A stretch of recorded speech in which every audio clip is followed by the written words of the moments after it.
देश प्रदेश में आपका स्वागत है। मैं हूं शारिक खान। जम्मू कश्मीर के सोनमर्ग से जबरदस्त हिमस्खलन की तस्वीरें सामने आई। यह हिमस्खलन एक निर्माण कंपनी के बैरक के पास हुआ और इस मंजर को देख वहां काम कर रहे मजदूर सहम गए। हालांकि अच्छी बात यह रही कि इसमें कोई भी शख्स घायल नहीं हुआ। सोनमर्ग में 2 दिन के अंदर हिमस्खलन की यह दूसरी घटना। गुरुवार के दिन यहां 2 मजदूरों की मौत हो गई।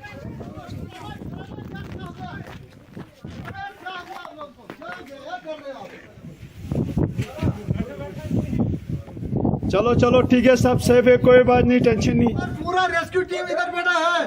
आप लोग डरो मत, आप लोग डरो मत।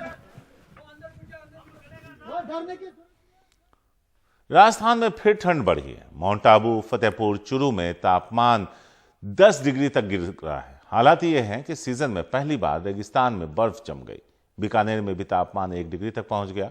मौसम विशेषज्ञों के मुताबिक 20 जनवरी तक कड़ाके की ठंड रहने का अनुमान है और दिल्ली के साथ साथ उत्तर भारत के कई राज्य भी सर्द लहर की चपेट में आने वाले हैं।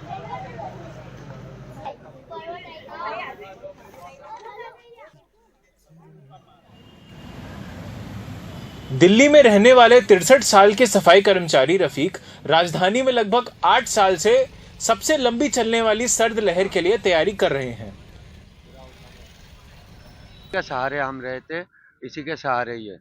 सुबह काम पे जाते, आके जाने का टाइम फिर ऐसे ही लपेट के काम पे चले जाते, फिर रात को शाम को बस अपना बिस्तर लगाए, ऊपर ये पन्नी टांग देते। इनकी तरह दूसरी जगहों से आए मजदूरों के लिए उनके लिए एक छोटा सा कोना ही बसेरा होता है। कड़कड़ाती ठंड से जरा सी राहत मिली है, लेकिन उत्तर भारत में राजस्थान से लेकर दिल्ली तक हालात और संगीन होने वाले हैं, क्योंकि हिमालय के पर्वतों पर भारी बर्फबारी के आसार हैं, जिसके बाद उत्तरी मैदानों में कपकपाती सर्दी लौटेगी।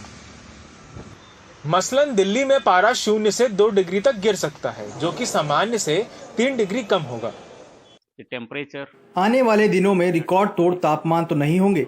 राजस्थान, मध्य प्रदेश, छत्तीसगढ़, पंजाब वगैरह में सर्द लहर आएगी। पिछले चरण के मुकाबले इस बार की सर्द लहर थोड़ी कम होगी। दिल्ली से Vedant Agarwal, NDTV India.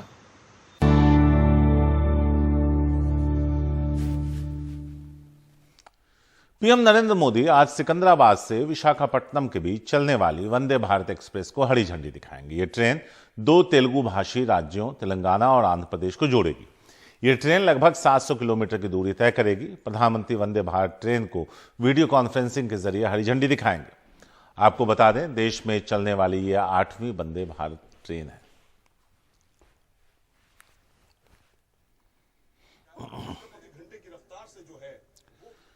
PM Narendra Modi सोमवार को सेना के अग्निवीरों से चर्चा कर सकते हैं। यह चर्चा वीडियो कॉन्फ्रेंसिंग के जरिए हो सकती है। फिलहाल सेना में पहले बैच में शामिल अग्निवीरों की ट्रेनिंग चल रही है। पिछले साल जून में लॉन्च की गई थी अग्निवीर स्कीम। हमारे वरिष्ठ सहयोगी कमाल खान को गुजरे 1 साल हो गया। वो एनडीटीवी के सबसे मजबूत स्तंभों में रहे।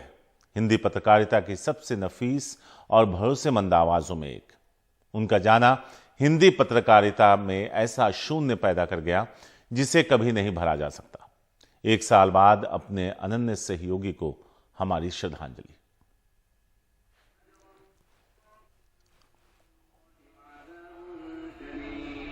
अगर तुम लोग उनके कहे पर चले तो बेशक तुम भी मुशरिक हुए।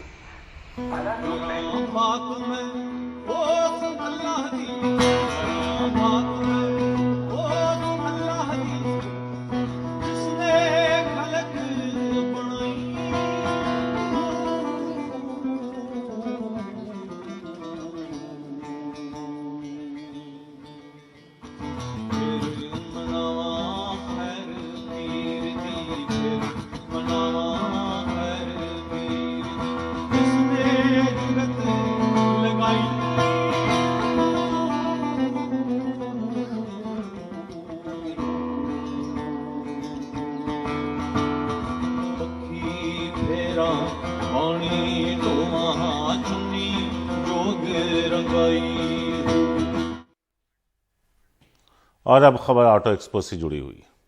टोयोटा किर्लोस्कर मोटर्स ने टोयोटा मिराय को अभी इंडियन मार्केट में पायलट प्रोजेक्ट की तरह लॉन्च किया।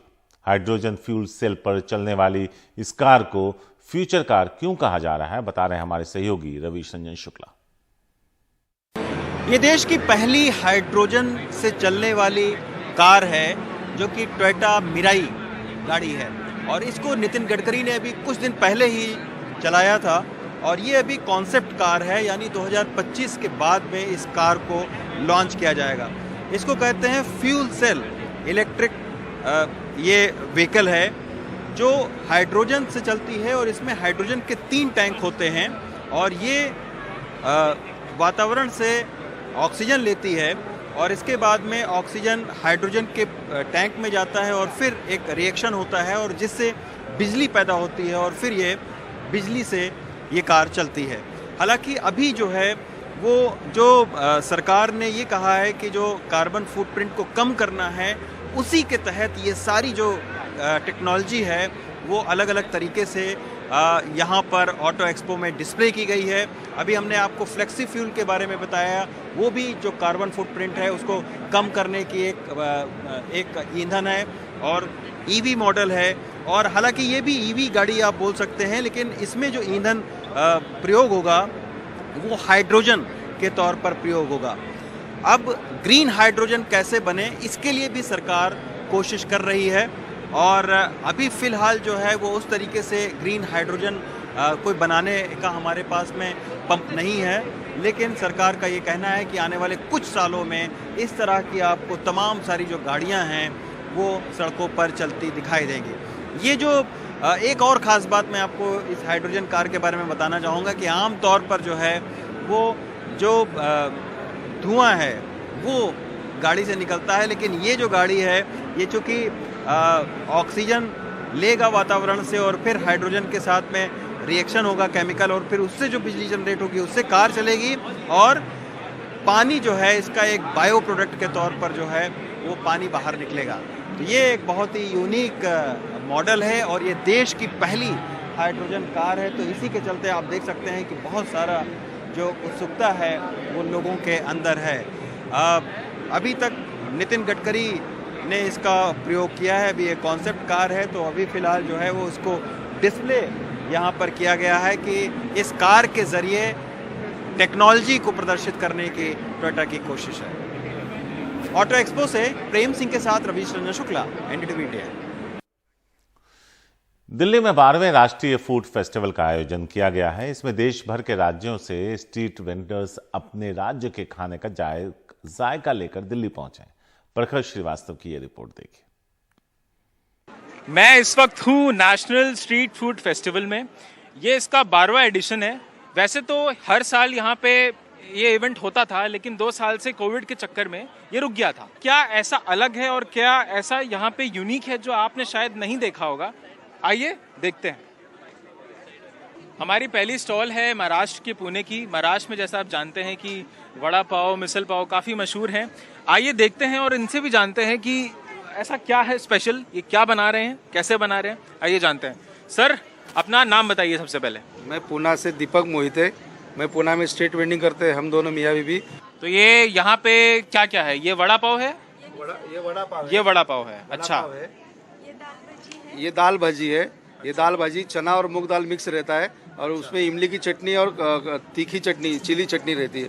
ये मिसल पाव है। मिसल पाव में मूंग और मटकी का रस्सा रहता है, उसमें फरसान डाला जाता है, फिर कांदा नींबू और उसके साथ पाव खाने को रहता है।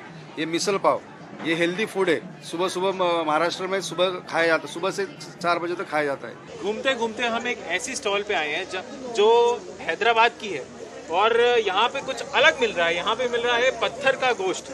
आइए देखते हैं कि ये कैसे बनता है और इसमें क्या खास है। सर, अपना नाम बताइए। मेरा नाम संतोष है। जी, तो आप हैदराबाद से हो, तो ये क्या अलग है? ये पत्थर का गोश्त क्या है, कैसे बनता है, थोड़ा बताइए इस बारे में। ये पत्थर का गोश्त है। ये हैदराबाद से पत्थर लेके आते हैं। ये गोश्त को काट के मसाले वसाले बना के लगाते हैं। ये स्टोन गरम करने, पत्थर गरम करने में ऊपर डालते हैं। तो ये मोगलाई खाना है हैदराबाद का। तो ये था नेशनल स्ट्रीट फूड फेस्टिवल। यहाँ हमने तरह तरह की चीज़ें खाई, तरह तरह के व्यंजन खाए, काफ़ी कुछ चखा। एक दिन में तो खैर यहाँ पे इतना सब कुछ है कि हम एक दिन में सब कुछ खाना पॉसिबल नहीं है, लेकिन हर जगह का, हर राज्य का खाने का स्वाद ज़रूर अलग था। लेकिन एक चीज हमारे पूरे भारत में एक जैसी ही है, वो है खाना खिलाने का भाव। तो मैं आज बस यही खत्म करता हूँ। अपने सहयोगी मानसी जोशी और संजय कौशिक के साथ मैं प्रखर श्रीवास्तव, एनडीटीवी इंडिया। तो national association street vendors of India के प्रेसिडेंट से बात की हमारी सहयोगी मानसी जोशी ने। स्ट्रीट फूड फेस्टिवल में हम लोग मौजूद हैं। ये 12वां राष्ट्रीय स्ट्रीट फूड फेस्टिवल जो कि जवाहरलाल नेहरू स्टेडियम दिल्ली में मनाया जा रहा है, और इसके जो नेशनल प्रेसिडेंट हैं वो हमारे साथ मौजूद हैं बातचीत करने के लिए। सर बहुत बहुत धन्यवाद। सर आपका नाम बताइए। मेरा नाम अरविंद सिंह है। मैं नेस्वी जो national association of street vendors of India का नेशनल कोऑर्डिनेटर हूँ। कितने समय से सर इसका संचालन आप कर रहे हैं और कब से ये सब चल रहा है? ये देखिए, नासवी जो है ये बहुत ही पुराना संगठन है। हम लोगों ने फुटपाथ दुकानदारों के लिए, स्ट्रीट वेंडर्स के लिए पहले पॉलिसी बनवाया था 2004 में, फिर कानून बनवाया 2014 में।